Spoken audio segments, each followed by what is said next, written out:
नमस्कार मेरे प्यारे दोस्तों। यह वीडियो हिंदी में बनाना बेहद ज़रूरी था, इसलिए मैं आज ये वीडियो हिंदी में बना रहा हूँ। हम जितने भी भारत में रहने वाले गोरखाओं, हमारा सपना और हमारा इरादा क्या है ये सभी को पता हो। हम कितने सालों से अपने अलग राज्य गोरखालैंड के लिए लड़ रहे हैं, ये सभी को पता होना निहायत ही ज़रूरी है। इसलिए आज मैं यहाँ वीडियो हिंदी में बना रहा हूँ। आप सभी लोगों को एक रिक्वेस्ट करना चाहता हूँ, जो भी अपने गोरखा भाषा को प्रेम करता है और वो खुद चाहता है कि हमें अपना अलग राज्य गोरखालैंड मिले, ताकि हमारे आने वाले पीढ़ियों को ऐसा दिन देखना ना पड़े जो अभी हम झेल रहे हैं। तो सभी लोगों को यही बोलना चाहता हूँ, सभी को जो भी ये वीडियो देखता है एक शेयर करके ज़रूर जाए, ताकि हमारे देश विदेश कोने कोने तक रहने वाले गोरखा जातियों तक पहुँचे। तो शुरू करते हैं दोस्तों। गोरखालैंड आंदोलन नेपाली भाषी भारतीयों के लिए पश्चिम बंगाल के गोरखालैंड क्षेत्र में भारत के भीतर एक अलग राज्य बनाने का अभियान है। प्रस्तावित राज्य में दार्जिलिंग जिले के पहाड़ी क्षेत्र, कालिम्पोंग जिला और डुवर्स क्षेत्र में शामिल है, जिसमें जलपाईगुड़ी, अलीपुरद्वार और कुचबिहार जिले के कुछ हिस्से शामिल हैं। दार्जिलिंग में एक अलग प्रशासनिक इकाई की मांग 1909 से चली आ रही है, जब दार्जिलिंग हिलमेन्स एसोसिएशन ने मिंटो मोर्ले सुधारों को एक ज्ञापन सौंपकर एक अलग प्रशासनिक व्यवस्था की मांग की थी। प्रस्तावित गोरखालैंड का क्षेत्रफल 7,500 वर्ग किलोमीटर से अधिक होगा और यहाँ भारतीय राज्यों गोवा और सिक्किम से बड़ा होगा। इसकी जनसंख्या 4 मिलियन है और लगभग मणिपुर और त्रिपुरा की जनसंख्या के बराबर है। हालांकि प्रस्तावित राज्य में गोरखा बहुमत नहीं है। प्रस्तावित राज्य में गोरखा कुल जनसंख्या का लगभग 35% ही है।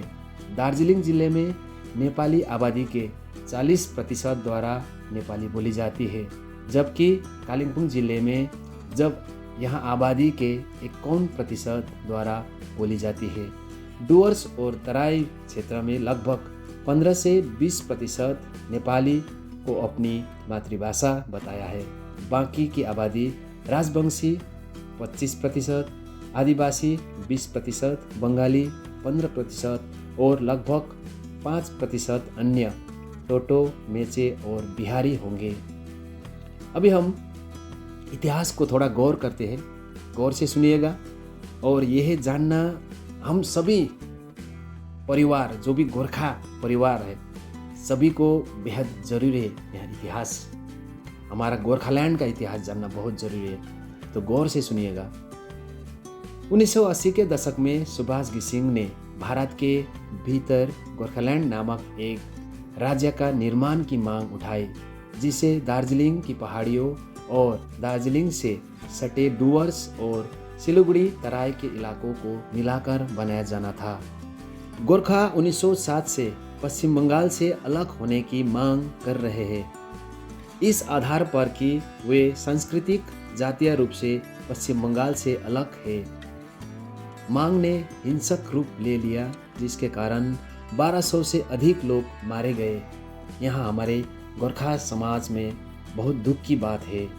यहाँ आंदोलन 1988 में दार्जिलिंग गोरखा हिल काउंसिल DGHC के गठन के साथ समाप्त हुआ था। DGHC ने कुछ हद तक स्वायत्तता के साथ 23 वर्षों तक दार्जिलिंग पहाड़ियों का प्रशासन किया। 1986 में सुभाष घिसिंग ने नेतृत्व में गोरखा राष्ट्रीय मुक्ति मोर्चा GNLF द्वारा गोरखालैंड के एक अलग राज्य के लिए एक नया हिंसक आंदोलन शुरू किया गया था। इस आंदोलन के परिणाम स्वरूप अंततः 1988 में दार्जिलिंग गोरखा हिल काउंसिल DGHC नामक एक अर्ध स्वायत्तता निकाय की स्थापना हुई, जिसका उद्देश्य दार्जिलिंग जिले के कुछ क्षेत्रों पर शासन करना था। हालांकि 2007 में गोरखा जनमुक्ति मोर्चा GJM नामक एक नई पार्टी ने एक बार फिर गोरखालैंड के अलग राज्य का मांग उठाई। चौथे डीजीएचसी चुनाव 2004 में होने वाले थे। हालांकि सरकार ने चुनाव न कराने की फैसला किया और इसके बजाय सुभाष घिसिंग को एक नई 6ठी अनुसूची जनजातीय परिषद की स्थापना होने तक डीजीएचसी का एकमात्र कार्यवाहक बना दिया। डीजीएचसी के पूर्व पार्षदों ने नाराजगी तेजी से बढ़ाई। इनमें से बिमल गुरुङ, जो कवि घिसिंग के विश्वसनीय सहयोगी थे। उसके कुछ समय बाद बिमल गुरुङ ने गोर्खाल्यान्ड राज्य की मांग उठाते हुए गोर्खा जनमुक्ति मोर्चा की स्थापना की। 8 फरवरी 2011 को 3 जीजेएम कार्यकर्ताओं की पुलिस ने गोली मारकर हत्या कर दी, जिनमें से एक की बाद में चोटों के कारण मृत्यु हो गई जब वे बिमल गुरुङ के नेतृत्व में गोरुबथान से जयगांव तक पद यात्रा के माध्यम से जलपाईगुड़ी जिले में प्रवेश करने का प्रयास कर रहे थे। इसके कारण दार्जिलिङ पहाड़ियों में हिंसा भड़क उठी और जीजेएम ने अनिश्चितकालीन हड़ताल का आह्वान किया, जो 9 दिन तक चली। 18 अप्रैल 2011 में हुए पश्चिम बंगाल राज्य विधानसभा चुनाव में जीजेएम उम्मीदवारों ने दार्जिलिङ की 3 पहाड़ी विधानसभा सीटों पर जीत हासिल की, जिससे साबित हुआ कि दार्जिलिङ में गोर्खाल्यान्ड की मांग अभी भी मजबूत है। जीजेएम उम्मीदवार त्रिलोक देवन ने दार्जिलिङ निर्वाचन क्षेत्र से जीत हासिल की। हर्कबहादुर छेत्री ने कालिम्पोङ निर्वाचन क्षेत्र से और रोहित शर्मा ने कर्सियङ निर्वाचन क्षेत्र से जीत हासिल की।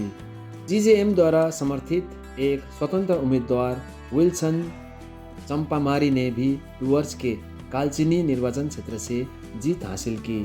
30 जुलाई 2013 को कांग्रेस कार्य समिति ने सर्वसम्मति से एक प्रस्ताव पारित कर कांग्रेस के नेतृत्व वाली केंद्र सरकार को आंध्र प्रदेश से अलग तेलंगाना राज्य को गठन की सिफारिश की। इसके परिणामस्वरूप पूरे भारत में मांगे भड़क उठी। इनमें से प्रमुख थी पश्चिम बंगाल में गोर्खाल्यान्ड और असम में बोडोलैंड के लिए राज्य का दर्जा देने की मांग। 3 दिन के बंद के बाद जीजेएम ने 3 अगस्त से अनिश्चितकालीन बंद की घोषणा की।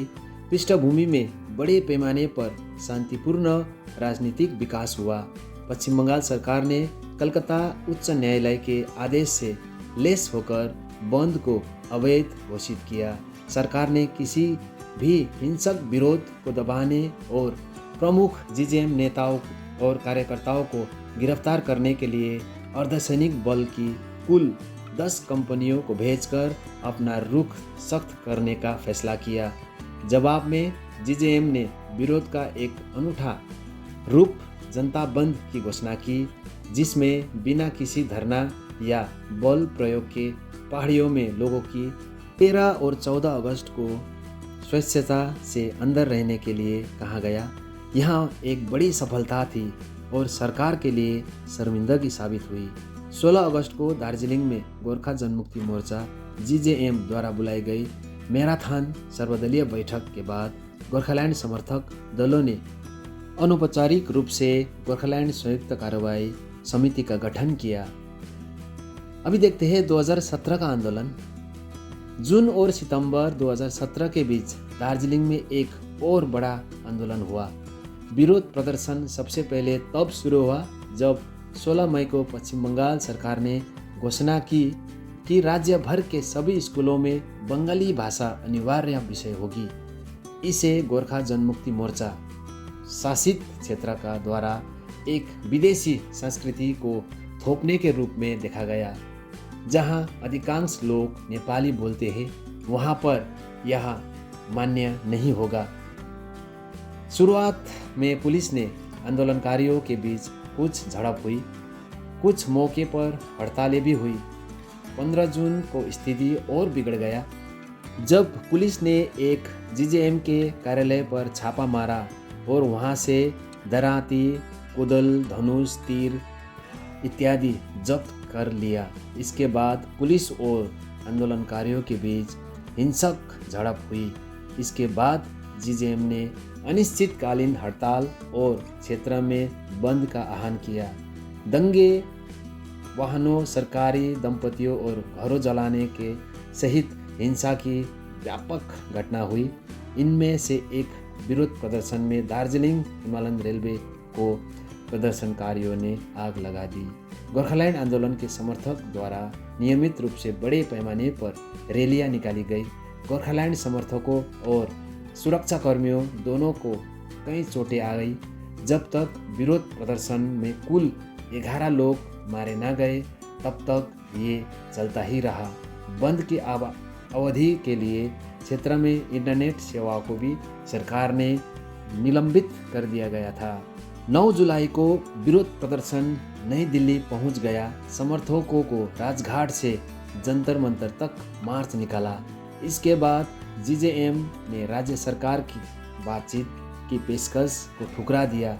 29 अगस्त को राज्य सरकार ने पहाड़ी दलों के साथ एक बैठक बुलाई, लेकिन बैठक बेनतीजा रही और वो किसी नतीजे पर नहीं पहुंच सके। इसके बाद एक और दौर की बातचीत हुई जिसमें बंद खत्म करने पर आम सहमति बनी। समर्थकों ने 19 सितंबर को गृह मंत्री से मुलाकात की। इसके बाद पहाड़ धीरे धीरे सामान्य स्थिति में लौट रहे थे। 26 सितंबर के क्षेत्र में इंटरनेट सेवाएं बहाल कर दी गई थी। फिर 27 सितंबर को नए अध्यक्ष विनय तामाङ के नेतृत्व में जीजेएम ने आखिरकार 104 दिनों के बाद हड़ताल वापस ले ली। हड़ताल वापस लेने के बाद भी क्षेत्र में हिंसा और विरोध के कुछ छुटपुट घटनाएं हुई, लेकिन कुल मिलाकर क्षेत्र पहले की तुलना में काफ़ी शांत था। इसलिए 27 अक्टूबर को सर्वोच्च न्यायालय ने केंद्र को क्षेत्र में तैनात 15 केंद्रीय सशस्त्र बलों में से 7 को वापस बुलाने का निर्देश दिया। दार्जिलिंग पहाड़ियों के लिए एक अर्ध स्वायत्तता प्रशासनिक निकाय गोरखालैंड प्रादेशिक प्रशासन जीटीए के गठन के लिए समझौता ज्ञापन पर 18 जुलाई 2011 को हस्ताक्षर किए गए थे। इसमें पहले पश्चिम बंगाल विधानसभा चुनाव 2011 अभियान के दौरान ममता बनर्जी ने कहा था कि दार्जिलिंग पश्चिम बंगाल का एक एकीकृत हिस्सा है, जबकि ममता ने कहा कि यहाँ गोरखालैंड आंदोलन का अंत होगा। विमल गुरुङ ने दोहराया कि यहाँ राज्य के दर्जे की ओर एक और कदम होगा। हम लड़ते रहेंगे अपने गोरखा जाति के लिए और अपने गोरखालैंड पाने के लिए। लेकिन आखिरकार दोनों ने सिलगुड़ी के पास पिंटल गांव में एक ही स्थान पर सार्वजनिक रूप से बात की, जहां त्रिपक्षीय समझौते पर हस्ताक्षर किए गए थे।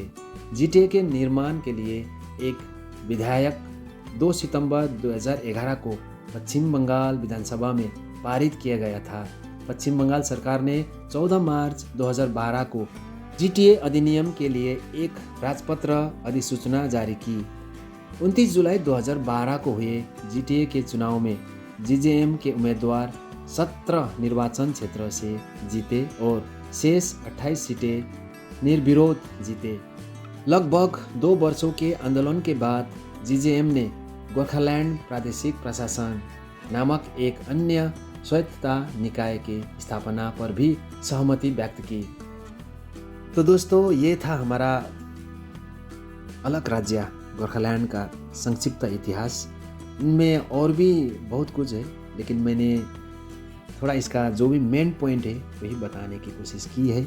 इसमें कुछ भी ऊपर नीचे या मैं गलत हूँ तो मैं 2 हाथ जोड़कर माफ़ी मांगना चाहता हूँ सभी को, और सभी हमारे देश विदेश में रहने वाले हमारा गोरखाली परिवार को ये निवेदन करना चाहता हूँ कि सभी जो भी मेरे वीडियो देखने वाले हो, सभी अपने अपने परिवार को, अपने अपने दोस्तों को शेयर करें, ताकि हमारा इतिहास के बारे में, हमारा गोरखालैंड का इतिहास के बारे में सभी को पता हो। इनमें बहुत सारे ऐसे योद्धाएँ हैं जो अपने जान की आहुति दिए। ये मैंने इसलिए मेंशन नहीं किया क्योंकि मैंने पहले वीडियो में ऑलरेडी बता चुका है, तो इसलिए मैंने ये नहीं बताया। जो भी मैंने यहाँ पर आज मेंशन किया ये एक किसी का लेख है और मैंने इसको पढ़कर सुनाया है आप लोगों को। और मैं सभी को एक बार और रिक्वेस्ट करना चाहता हूँ, ये वीडियो को इतना शेयर कीजिए ताकि हमारा मांगे सभी को पता हो, और जो भी नॉर्थ ईस्ट साइड रहने वाले हमारा गोरखाली परिवार है और अदर साइड देहरादून, हिमाचल, ये भी जितने भी जहाँ पर भी रहने वाले हमारा गोरखा समाज है उन सभी तक पहुँचे और हम सब एक होकर आगे बढ़ सके। तो मैं सभी को यही रिक्वेस्ट करना चाहता हूँ, जो भी मेरे चैनल पर नए हो तो मेरा चैनल को सब्सक्राइब करना ना भूलेगा, क्योंकि मैं अपने पुरखाओं को, अपने बीते हुए दिनों को देखने की कोशिश करते रहता हूँ। तो सभी को बहुत सारा धन्यवाद।